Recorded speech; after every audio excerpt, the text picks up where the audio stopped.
las frecuencias de cada alelo no están relacionadas con el hecho de que sean dominantes o recesivos.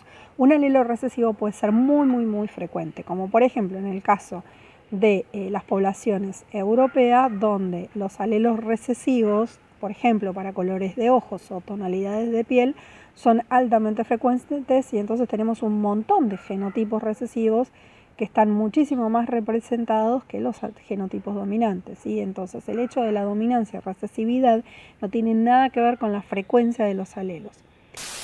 Cuando nosotros estudiábamos la primera ley de Mendel, estábamos hablando de que los fenotipos recesivos los íbamos a poder observar muy poco porque teníamos iguales frecuencias de alelos dominantes y recesivos. Pero si nosotros estamos en una población donde el alelo recesivo es muy frecuente, cuanto más frecuente es ese alelo recesivo, más frecuente es también el genotipo del homocigota recesivo. Y vamos a encontrar muchos más homocigotas recesivos que en una población donde la frecuencia del recesivo es solo de la mitad o menor incluso, ¿sí? Y al mismo tiempo, cuando también el recesivo tiene una frecuencia muy baja, la probabilidad de encontrar un genotipo recesivo es bajísima.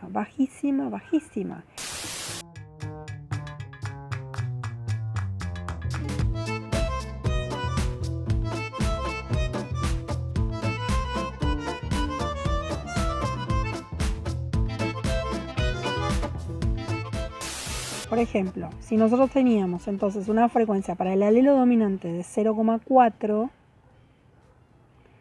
vamos a tener un P cuadrado de 0,16, ¿sí?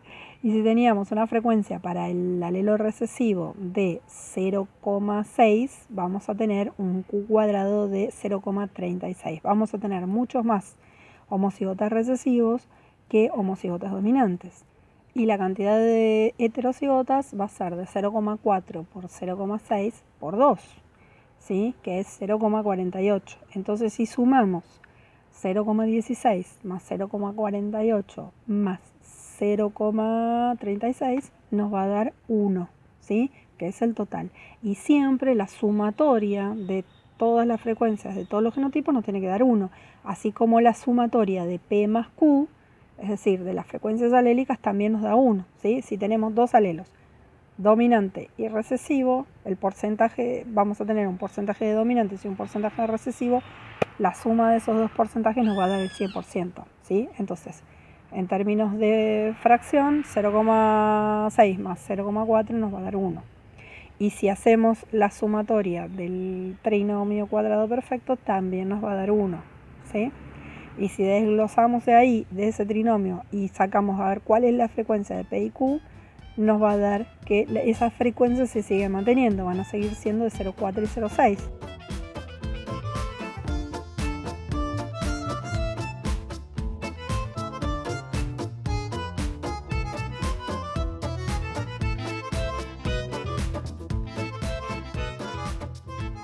Entonces, cuando hagamos un nuevo cruzamiento, vamos a volver a tener el mismo trinomio.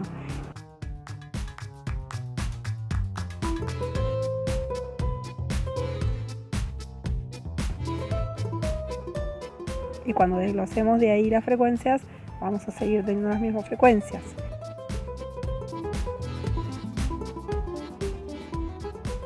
Y cuando hagamos el cruzamiento, vamos a volver a tener el mismo trinomio.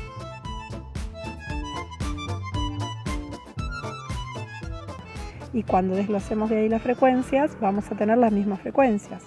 Y cuando hagamos el mismo cruzamiento, vamos a tener el mismo trinomio. Y cuando desglosemos de ahí las frecuencias, vamos a tener las frecuencias. Y cuando desglosemos el coso, bueno, y así, ¿sí? Ya me enredé.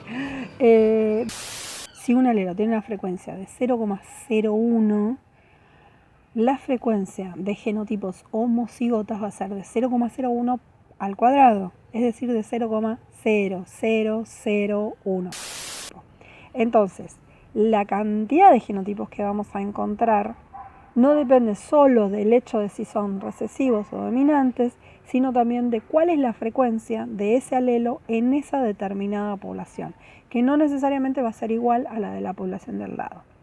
Distintas poblaciones van a tener cada uno características diferentes en términos de frecuencias alélicas. Y eso puede variar por cuestiones que tengan que ver con cuestiones azarosas o no tanto. Y generación tras generación se va a ir manteniendo esa proporción p cuadrado más 2pq más q cuadrado, y entonces no importa qué individuo se cruza con cuál, si no hay mutaciones, si no hay migraciones, si todos los alelos son igual de viables, etcétera, y si la población es suficientemente grande para que las leyes de probabilidad se cumplan, etcétera, ese número, esa proporción, esas frecuencias alélicas se van a ir manteniendo generación tras generación. Ahora, eso no se cumple en la realidad, ¿sí? Esto es una ecuación teórica que nos sirve a nosotros como referencia para contrastarla cuando estamos observando poblaciones naturales, reales, y que van a estar cambiando, que van a estar sufriendo cambios, y entonces poder estudiar y poder empezar a tener algunos indicios de qué es lo que cambia, qué es lo que está pasando. Obviamente todo esto se puede estudiar para más alelos. Se complica mucho la matemática, no vamos a pasar de 2 alelos, lo vamos a estudiar solo para 2 alelos, que es como lo básico para entender de qué se trata. Pero lo importante es, digamos, que con estas ecuaciones matemáticas ellos demostraron que en una población sin cambio no hay cambio. Bueno, ahora, ¿cuáles son los factores de cambio? Eso es lo que nos interesa de verdadera. Vamos a hacer un recreíto y seguimos con más genética de poblaciones.